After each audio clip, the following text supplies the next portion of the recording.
Hi hello guys, welcome back to Gopinandas lifestyle. Guys, ಇದು Saturday vlog. So ಇವತ್ತು ನಾವು electronic ಸಿಟಿಯಲ್ಲಿ M5 ಮಾಡಿದೆ ಅಲ್ವಾ, ಸೊ ಅದಕ್ಕೆ ಹೋಗೋಣ ಅಂತ ಅನ್ಕೊಂಡಿದೀವಿ. ನಾನು ಆಲ್ರೆಡಿ ಒಂದ್ಸಲ ವಿಸಿಟ್ ಮಾಡಿ ಬಂದಿದ್ದೆ. ಇವಾಗ ನಾನು ಮತ್ತೆ ನನ್ನ ಹಸ್ಬೆಂಡ್, ನಮ್ಮ ಪಾಪು ಮೂವರು ಹೋಗೋಣ ಅಂತ ಅನ್ಕೊಂಡಿದೀವಿ.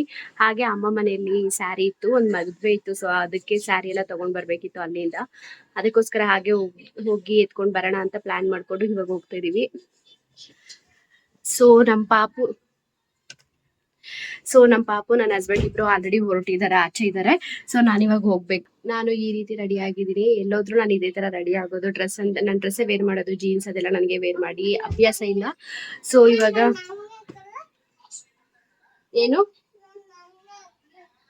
ಏನ್ ಬೇಕು?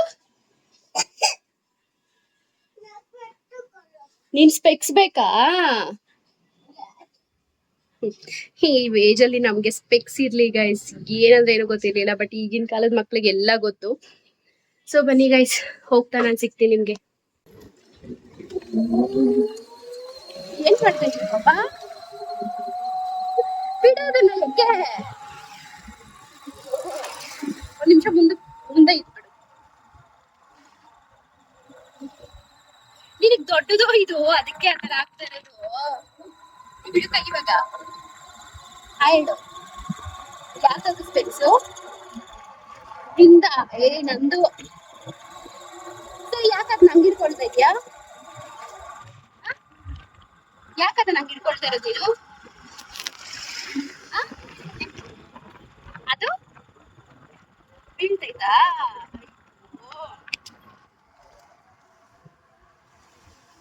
ತಂದೆಗೊಂದು ಸ್ಪೆಕ್ಸು, ಮಗನ್ಗೊಂದು ಸ್ಪೆಕ್ಸು, ಅಮ್ಮನಿಗೆ ಮಾತ್ರ ಸ್ಪೆಕ್ಸ್ ಇಲ್ಲ.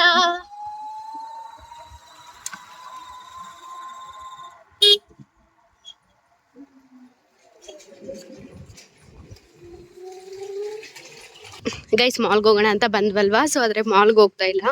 ಇಲ್ಲೇ ಉಸ್ಕೂರ್ ಹತ್ರ ಒಂದು ಪಾರ್ಕ್ ತರ ಇದೆ. ಅಂದ್ರೆ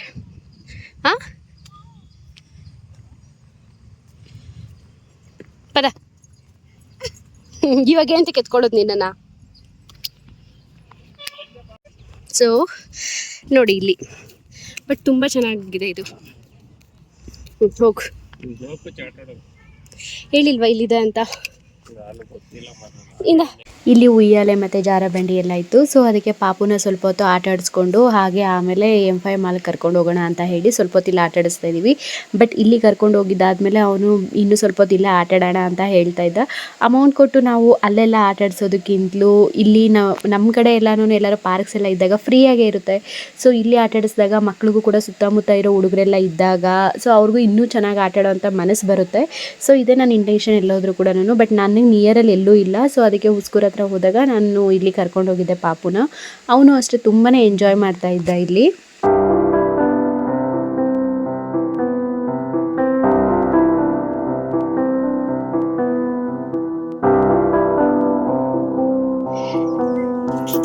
ಇಲ್ಲಿ ಪಾಪುನ ನನ್ನ ಹಸ್ಬೆಂಡ್ ಆಟ ಆಡಿಸ್ತಾ ಇದ್ರು ಸ್ವಲ್ಪ ಹೊತ್ತು. ನಾನು ಆಟ ಆಡಿಸ್ದೆ, ಇವಾಗ ಅವ್ರು ಸ್ವಲ್ಪ ಹೊತ್ತು ಆಟ ಆಡಿಸ್ತಾ ಇದ್ದಾರೆ.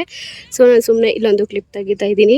ಸಕ್ಕದಾಗಿದೆ ಗೈಸ್. ಇಲ್ಲಿ ನಾವು ಬಂದಿದ್ವಿ ಫಸ್ಟ್ ಒಂದ್ಸಲ ಪಾಪುದು ಫೋಟೋ ಶೂಟ್ ಅಂತ ಹೇಳ್ಬಿಟ್ಟು ಮಾಡ್ಸಕ್ಕೆ ಬಂದಿದ್ವಿ. ಸೊ ಚೆನ್ನಾಗಿದೆ ಇಲ್ಲಿ. ಬಟ್ ಇವಾಗ ಇದು ಲವರ್ಸ್ ಪ್ಲೇಸ್ ಆಗ್ತಾ ಇದೆ ಬರ್ತಾ ಬರ್ತಾ. ಎಲ್ಲಿ ಶೂಟ್ ಮಾಡೋಣ ಅಂದರೂ ಲವರ್ಸ್ ಇದ್ದಾರೆ ಗೈಸ್. ಸೊ ಅದಕ್ಕೇ ಒಂಥರ ಭಯ, ಇನ್ ಕೇಸ್ ನಾವು ಮಾಡೋ ವಿಡಿಯೋ ಅಪ್ಲೋಡ್ ಅವ್ರಿಗೆ ಪ್ರಾಬ್ಲಮ್ ಆಗಬಾರ್ದಲ್ವಾ. ಇದು ಆ್ಯಕ್ಚುಲಿ ಉಸ್ಕೂರ್ ಹತ್ರ ಇರೋದು. ಉಸ್ಕೂರ್ ಲೇಕ್ ಅಂತ ಹಾಕಿದ್ರೆ ನಿಮಗೆ ಬರುತ್ತೆ.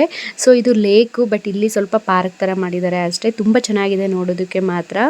ಬಟ್ ಇದನ್ನು ಯಾರೂ ಅಂದರೆ ಪೇಪರ್ಸ್ ಎಲ್ಲ ಇಲ್ಲಿ ಹಾಕ್ದಿರ ಸ್ವಲ್ಪ ನೀಟಾಗಿ ಮೇಂಟೈನ್ ಮಾಡಿಕೊಂಡ್ರೆ ಚೆನ್ನಾಗಿರುತ್ತೆ. ಇದನ್ನು ನೀಟಾಗಿ ಮೇಂಟೈನ್ ಮಾಡೋದಕ್ಕೋಸ್ಕರನೇ ಇಲ್ಲಿ ಜನ ಕೂಡ ಇದ್ದಾರೆ. ಬಟ್ ಆದರೂ ಕೂಡ ನಾವು ನಮ್ಮ ಒಂದು ಸುತ್ತಮುತ್ತ ಇರೋ ವಾತಾವರಣನ ಚೆನ್ನಾಗಿ ನೋಡ್ಕೋಬೇಕಂದ್ರೆ ಫಸ್ಟ್ ನಾವು ಕೂಡ ಅದಕ್ಕೆ ಅಂದರೆ ಪೇಪರ್ಸ್ ಬಿಸಾಕೋದು, ವಾಟರ್ ಬಾಟಲ್ ಬಿಸಾಕೋದು ಇದೆಲ್ಲ ಮಾಡದೇ ಇದ್ದರೆ ಚೆನ್ನಾಗಿರುತ್ತಲ್ವಾ. ಸೊ ಅದಕ್ಕೋಸ್ಕರನೇ. ಮತ್ತು ಇದು ಚೆನ್ನಾಗಿದೆ. ಯಾರಾದರೂ ಅಂದರೆ ನಿಯರ್ ಬೈ ಯಾರಾದರೂ ಉಸ್ಕೂರ್ ಗೇಟ್ ಆ ಥರ ಇದ್ದವರು ಆರಾಮಾಗಿ ಬರ್ಬೋದು. ಎಲೆಕ್ಟ್ರಾನಿಕ್ ಸಿಟಿ ಈ ಸೈಡೆಲ್ಲ ಇರೋರು ಇಲ್ಲಿ ಬಂದರೆ ನಿಮಗೂ ಕೂಡ ಸ್ವಲ್ಪ ಟೈಮ್ ಪಾಸ್ ಆಗುತ್ತೆ. ಮತ್ತು ತುಂಬ ಚೆನ್ನಾಗಿದೆ ಇಲ್ಲಿ ನೋಡೋದಕ್ಕೆ. ಸುತ್ತ ಮರಗಳಿರುತ್ತೆ ಮತ್ತು ನೇಚರ್ ಇಷ್ಟಪಡೋರಿಗೆಲ್ಲ ಇದು ತುಂಬಾ ಚೆನ್ನಾಗಿರುತ್ತೆ. ಇನ್ನೂ ಆ ಕಡೆ ಎಲ್ಲ ಇದೆ, ತುಂಬ ಫುಲ್ ರೌಂಡ್ ಹಾಕ್ಬೋದು ಲೇಕ್. ಸುತ್ತೂ ಇದೇ ಥರ ಅಂದರೆ ಮರಗಳೆಲ್ಲ ಇರುತ್ತೆ. ನಿಮಗೂ ನೋಡೋಕ್ಕೂ ತುಂಬ ಚೆನ್ನಾಗಿರುತ್ತೆ.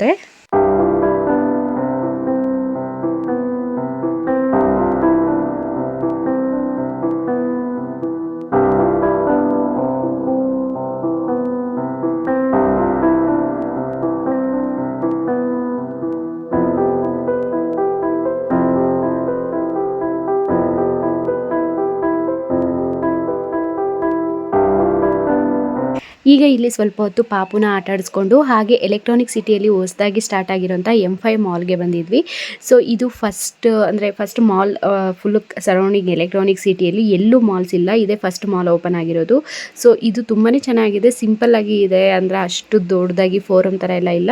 ಸೊ ಸ್ವಲ್ಪ ನಾರ್ಮಲ್ ಆಗೇ ಇದೆ, ಇದಿನ್ನು ಈಗ ಸ್ಟಾರ್ಟ್ ಆಗ್ತಾ ಇರೋದು. ಸೊ ಅದಕ್ಕೋಸ್ಕರ ಮೇ ಬಿ ಈ ಥರ ಇನ್ನೂ ಶಾಪ್ಸ್ ಎಲ್ಲ ಓಪನ್ ಆಗೋದಿದೆ ಅಂತ ಅನಿಸುತ್ತೆ. ಸೊ ಅದಕ್ಕೆ ನಾನು ನನ್ನ ಹಸ್ಬೆಂಡು ಪಾಪು ಮೂವರು ಬಂದಿದ್ವಿ. ನೋಡಿ ಈ ರೀತಿ ಇದೆ. ನಾನು ಲಾಸ್ಟ್ ಟೈಮ್ ಕೂಡ ಇಲ್ಲಿ ಬಂದಿದ್ದೆ. ಲಾಸ್ಟ್ ಟೈಮ್ ಬಂದಾಗ ನಾನು ಲಿಪ್ಸ್ಟಿಕ್ಕು ಮತ್ತು ಕಾಜಲೆಲ್ಲ ಯಾವ ರೀತಿ ಅಂದರೆ ಯಾವ್ದು ಚೆನ್ನಾಗಿರುತ್ತೆ ಅಂತ ನೋಡ್ಕೊಂಡು ಹೋಗಿದ್ದೆ ಅಷ್ಟೇ. ಬಟ್ ಕಾಸ್ಟ್ಲಿ ಇತ್ತು ಎಲ್ಲನೂ. ಹಾಗೆ ಇದು 3 ಫ್ಲೋರ್ಸ್ ಇದೆ. ಸೊ ಚೆನ್ನಾಗಿದೆ. ಫುಡ್ ಕೋರ್ಟರ್ಸ್ ಎಲ್ಲ ಮೇಲೆ ಇದೆ, ನಾವು ಅಲ್ಲೆಲ್ಲ ಹೋಗಲಿಲ್ಲ, ಜಸ್ಟ್ ನೋಡಿಕೊಂಡು ಬಂದುಬಿಟ್ವಿ. ಜಾಸ್ತಿ ಹೊತ್ತು ಕೂಡ ಇರಲಿಲ್ಲ, ಯಾಕಂದರೆ ಪಾಪು ಕೂಡ ಇಳಿತಾ ಇರಲಿಲ್ಲ, ಅವನಿಗೆ ನಿದ್ದೆ ಬಂದುಬಿಟ್ಟಿತ್ತು ಆಲ್ರೆಡಿ. ಸೊ ಅದಕ್ಕೋಸ್ಕರ ನೋಡಿ ಅವ್ನ ಫೇಸ್ ಯಾವ ರೀತಿ ಇದೆ ಅಂತ ಹೇಳಿ. ಸೊ ಅದಕ್ಕೆ ಸ್ವಲ್ಪ ತೋರಿಸ್ಕೊಂಡು ಹಾಗೆ ವಾಪಸ್ ಕರ್ಕೊಂಡು ಬಂದುಬಿಟ್ವಿ.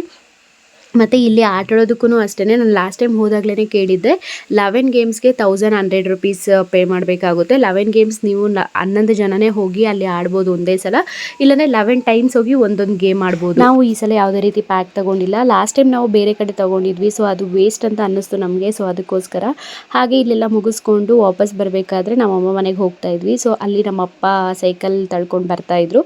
ಅವರು ಫಸ್ಟಿಂದನೂ ಅಷ್ಟೇ ಇದೇ ಬಿಸ್ನೆಸ್ ಮಾಡೋದು, ಲೈಕ್ ಫ್ರೂಟ್ಸ್ನ ಹಾಕ್ಕೊಂಡು ಅವರು ಸೈಕಲ್ ತುಳ್ಕೊಂಡು ಹೋಗಲ್ಲ, ತಳ್ಕೊಂಡೇ ಬರೋದು. ಸೊ ಇಷ್ಟೆಲ್ಲ ಕಷ್ಟಪಟ್ಟು ನಮ್ಮನ್ನು ಸಾಕಿದ್ದಾರೆ. ಸೊ ಅವರು ಸಾಕಿರೋವಂಥ ಗುಣ ಮತ್ತು ಅವ್ರು ಕಲಿಸಿರೋವಂಥ ಬುದ್ಧಿ ನಮಗೆ ಯಾವತ್ತೂ ನಮ್ಮ ಜೀವನದಲ್ಲಿ ಕೈ ಹಿಡಿತಾನೆ ಇದೆ ಅಂತ ಹೇಳ್ಬೋದು. ಸೊ ಅವ್ರು ಹೇಳೋದೊಂದೇ, ಯಾವಾಗಲೂ ಕಷ್ಟಪಟ್ಟು ದುಡಿದಾಗ ದೇವ್ರು ಯಾವುದೋ ಒಂದು ಮೂಲೆಯಿಂದ ಕೈ ಹಿಡಿತಾನೆ ಅಂತ. ಸೊ ನಮ್ಮ ಅಪ್ಪ ಕಲಿಸಿರೋ ಆ ಒಂದು ನಿಯತ್ತು ಬುದ್ಧಿನೇ ನನ್ನೇ ಆಗಿರ್ಬೋದು, ನನ್ನ ತಮ್ಮನೇ ಆಗಿರ್ಬೋದು, ಒಂದು ಒಳ್ಳೆ ದಾರಿಯಲ್ಲಿ ನಡೆಸ್ತಾ ಇದೆ ಅಂತ ಹೇಳ್ಬೋದು. ಅಷ್ಟೇ ಅಲ್ಲ, ನಮ್ಮ ಅಪ್ಪ ನಮ್ಮಿಬ್ರಿಗೂ ಅಷ್ಟೇ ಯಾವಾಗ್ಲೂ ಸ್ಪೆಷಲ್ಲೇ. ಅವರು ಡ್ರಿಂಕ್ಸ್ ಮಾಡ್ಬೋದು, ಏನೇ ಮಾಡ್ಬೋದು, ಬಟ್ ಆದರೆ ಯಾವತ್ತೂ ನಮ್ಮಿಬ್ಬರನ್ನೂ ಒಬ್ರ ಹತ್ರ ಹೋಗಿ ಕೈ ಚಾಚಿ ತಗೊಳ್ಳೋ ಬುದ್ಧಿಗಂತೂ ಯಾವತ್ತೂ ಕಲಿಸ್ಲಿಲ್ಲ. ಅವ್ರ ಹತ್ರ ಇರೋದ್ರಲ್ಲೇ ನಮ್ಮನ್ನು ತುಂಬ ಚೆನ್ನಾಗಿ ಸಾಕಿದ್ದಾರೆ ಅಂತ ನನಗೆ ಗೊತ್ತು ನಮ್ಮ ಅಪ್ಪ ಬಗ್ಗೆ. ಸೊ ಆಮೇಲೆ ನಾವು ಬಂದು ಸ್ವಲ್ಪ ಹೊತ್ತು ಆದಮೇಲೆ ನಮ್ಮ ಅಪ್ಪ ಕೂಡ ಬಂದರು. ಅವರು ಬಂದ ತಕ್ಷಣ ಊಟ ಮಾಡ್ತಾರೆ, ಸೊ ನೈಟ್ ಊಟ ಮಾಡಲ್ಲ. ಅದಾದಮೇಲೆ ನನ್ನ ತಮ್ಮ ಕೂಡ ಬಂದ. ಸೊ ಅವನು ಸ್ವಲ್ಪ ಹೊತ್ತು ಪಾಪು ಜೊತೆ ಎಂಜಾಯ್ ಮಾಡ್ತಾಯಿದ್ದ. ಹಾಗೆ ಪಾಪು ಲಾಸ್ಟ್ ಟೈಮ್ ತಲೆ ಬಾಚ್ಕೊಂಡು, ಆ ಕ್ಲಿಪ್ನ ನಾನು ಸೈಡಲ್ಲಿ ಹಾಕ್ತೀನಿ ನೋಡಿ, ತಲೆ ಬಾಚ್ಕೊಂಡಿದ್ದಾದಮೇಲೆ ನಾನು ಹುಡುಗಿ ನೋಡೋಕೆ ಹೋಗ್ತೀನಿ ಅಂತ ಹೇಳ್ತಾ ಇದ್ದೆ. ಸೊ ಅದನ್ನು ನನ್ನ ತಮ್ಮನ ಕಳಿಸಿದ್ದೆ, ಅದನ್ನೇ ತೋರಿಸ್ಬಿಟ್ಟು ಅವನ್ನ ಕೇಳ್ತಾ ಇದ್ದಾನೆ, ನೀನೇನೋ ಹೇಳಿದ್ದು ಅಂತ ಹೇಳಿಬಿಟ್ಟು. ಎಲ್ಲಿಗೆ ಹುಡುಗಿ ಎಲ್ಲಿದ್ದಾಳೆ? ಸೊ ನೋಡಿದ್ರಲ್ವಾ ಈ ಒಂದು ಕ್ಲಿಪ್ಪು. ಈ ಕ್ಲಿಪ್ನ ನಮ್ಮ ಪಾಪುನೇ ಹೇಳಿರೋದು, ಯಾರೂ ಹೇಳ್ಕೊಟ್ಟಿಲ್ಲ ಅವನಿಗೆ. ಸೊ ಅದು ಹೆಂಗೆ ಹೇಳಿದ್ನೋ ಗೊತ್ತಿಲ್ಲ, ಮೇ ಬಿ ಯಾರು ಮಾತಾಡೋ ಕೇಳಿಸ್ಕೊಂಡಂಗಿದ್ದಾನೆ. ಸೊ ಅದಕ್ಕೆ ಹೇಳಿದ್ದಾನೆ. ಆಮೇಲೆ ಅದನ್ನು ನನ್ನ ತಮ್ಮನ ಕಳಿಸಿದ್ದಕ್ಕೆ ಅವನ ಹತ್ರ ಕೇಳ್ತಿದ್ದಾನೆ, ನೀನೇನೋ ಹೇಳಿದ್ದು ಅಂತ. ಆಮೇಲೆ ನಮಗೂ ಕೂಡ ಹೊರಡೋದಕ್ಕೆ ಟೈಮ್ ಆಗಿತ್ತು. ಸೊ ಅದಕ್ಕೆ ನಮ್ಮಮ್ಮ ಹತ್ರ ಅರಿಶಿನ ಕುಂಕುಮ ಎಲ್ಲ ತೊಗೊಂಡು, ಸೀರೆ ಇತ್ತಲ್ವ, ಸೀರೆ ಮತ್ತು ಬ್ಲೌಸು ಅದೆಲ್ಲ ತೊಗೊಂಡು ಪಾಪದ ಬಟ್ಟೆ ಎಲ್ಲ ಎತ್ಕೊಂಡು ವಾಪಸ್ ಹೊರಟ್ವಿ. ಗೈಸ್ ನಾವಿವಾಗ ಮನೆಗೆ ವಾಪಸ್ ಬಂದ್ವಿ. ಪಾಪು ಮಲಗ್ಬಿಟ್ಟಿದ್ದ. ಸೊ ಹಾಗೆ ನಮ್ಮಮ್ಮ ಮನೆಗೆ ಪಾಪುದು ಲಾಸ್ಟ್ ಟೈಮ್ ಅವನು ಹೊಸ ಬಟ್ಟೆಗಳು ತೊಗೊಂಡು ಬಂದಿದ್ದ, ಅದಿತ್ತು, ಅದನ್ನು ಹಾಗೆ ಎತ್ಕೊಂಡು ಬಂದೆ. ಎಂತಕ್ಕೆ ಅಂತಂದರೆ ನಾವು ನೆಕ್ಸ್ಟ್ ವೀಕು ಲಿಖಿತ ಅವ್ರದ್ದು ಮದುವೆ ಇದೆ. ಸೊ ಅದಕ್ಕೆ ಮದುವೆಗೆ ಹೋಗಬೇಕು, ಅದಕ್ಕೆ ನಾಳೆ ಪ್ಯಾಕ್ ಮಾಡೋಣ ಅಂತ ಅನ್ಕೊಳ್ತಾ ಇದ್ದೀನಿ. ಅದಕ್ಕೋಸ್ಕರನೇ ಅಲ್ಲಿ ಇದ್ದು ಸಾರಿ ಎತ್ಕೊಂಡು ಬರೋಕ್ಕೆ ಹೋಗಿದ್ದೆ. ಹಾಗೆ ನಮ್ಮಮ್ಮ ಅರಿಶಿನ ಕುಂಕುಮ ಜೊತೆನೆ ಕೊಟ್ಟರು, ಅದು ವಿಡಿಯೋ ಏನು ಮಾಡಲಿಲ್ಲ. ಸೊ ಇಲ್ಲಿ ನೋಡಿ, ಇದು ಪಾಪುದು ಬಟ್ಟೆ, ಶರ್ಟು ಮತ್ತು ಪ್ಯಾಂಟು. ಇದು ಪಾಪುದು ಬಟ್ಟೆ, ಶರ್ಟು ಮತ್ತು ಪ್ಯಾಂಟು. ಲಾಸ್ಟ್ ಟೈಮ್ ನಾನು ಊರಿಗೆ ಕರ್ಕೊಂಡು ಹೋದಾಗ ಅವನು ಅವ್ರ ಮಾವ ಜೊತೆ ಹೋಗ್ಬಿಟ್ಟು ಕೊಡಿಸ್ಕೊಂಡು ಬಂದಿದ್ದಾನೆ ಅದನ್ನು. ಮತ್ತು ಇದು ನಾನು ಮೀಶೋದಲ್ಲಿ ಆರ್ಡ್ರ್ ಮಾಡಿದ್ದು ಬ್ಲೌಸು. ಇದನ್ನು ಇಲ್ಲಿಗೆ ತರಿಸ್ಕೊಂಡು ಮತ್ತೆ ಎತ್ಕೊಂಡೋಗಿ ಅಲ್ಲಿ ಅರಿಶಿನ ಕುಂಕುಮ ತೊಗೊಂಡು ಬರೋಣ ಅಂತ ಎತ್ಕೊಂಡೋಗಿದ್ದೆ. ಬಟ್ ಆದರೆ ಅವತ್ತು ಆಗಲಿಲ್ಲ, ಅದಕ್ಕೆ ನಾವು ಹಾಗೆ ಇಟ್ಟಿದ್ರು, ಮತ್ತು ನಾನು ಎತ್ಕೊಂಡು ಬಂದೆ. ಇದು ಹೆವಿ ಗ್ರ್ಯಾಂಡ್ ಆಗಿದೆ ಬ್ಲೌಸು, ಬಟ್ ತುಂಬ ಚೆನ್ನಾಗಿದೆ. ಇದರ ಲಿಂಕ್ ಕೂಡ ನಾನು ಹಾಕಿರ್ತೀನಿ ನೋಡಿ, ಯಾರಿಗಾದ್ರೂ ಬೇಕು ಅಂದರೆ ತೊಗೋಬೋದು. ಸೊ ಇದು ಸ್ಯಾರಿ, ಇದಕ್ಕೆ ಮ್ಯಾಚ್ ಆಗುತ್ತೆ ಅಂತ ಹೇಳ್ಬಿಟ್ಟು ಇದನ್ನು ತೊಗೊಂಡಿದ್ದೀನಿ.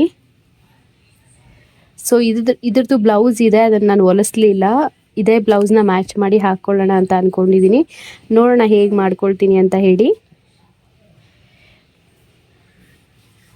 ಸೊ ಈ ಒಂದು ಸ್ಯಾರಿನ ಮತ್ತು ಈ ಬಟ್ಟೆನ ಮತ್ತು ಇನ್ನೂ ಸ್ವಲ್ಪ ಪ್ಯಾಕ್ ಮಾಡ್ಕೊಳ್ಳಿದ್ದೆ, ಅದನ್ನು ನಾನು ನೆಕ್ಸ್ಟ್ ವೀಡಿಯೋದಲ್ಲಿ ತೋರಿಸ್ತೀನಿ. ಪ್ಯಾಕಿಂಗ್ ವೀಡಿಯೋ ಏನಾದರೂ ಮಾಡಿಕೊಂಡ್ರೆ ಈ ಒಂದು ವೀಡಿಯೋ ನಾನು ಇಲ್ಲಿಗೆ ಹೆಂಡ್ ಮಾಡ್ತೀನಿ ಗೈಸ್. ಹೋಪ್ ನಿಮಗೆ ಈ ಒಂದು ವಿಡಿಯೋ ಇಷ್ಟ ಆಗಿದೆ ಅಂತ ಅಂದ್ಕೊಂಡಿದ್ದೀನಿ. ಇಷ್ಟ ಆಗಿದ್ದರೆ ಲೈಕ್ ಮಾಡಿ, ಶೇರ್ ಮಾಡಿ, ಸಬ್ಸ್ಕ್ರೈಬ್ ಮಾಡ್ಕೊಳ್ಳಿ. ಹಾಗೆ ಈ ಒಂದು ವಿಡಿಯೋನ ಫುಲ್ ನೋಡಿದ್ದಕ್ಕೆ ತುಂಬ thank you so much guys. Bye bye, take care.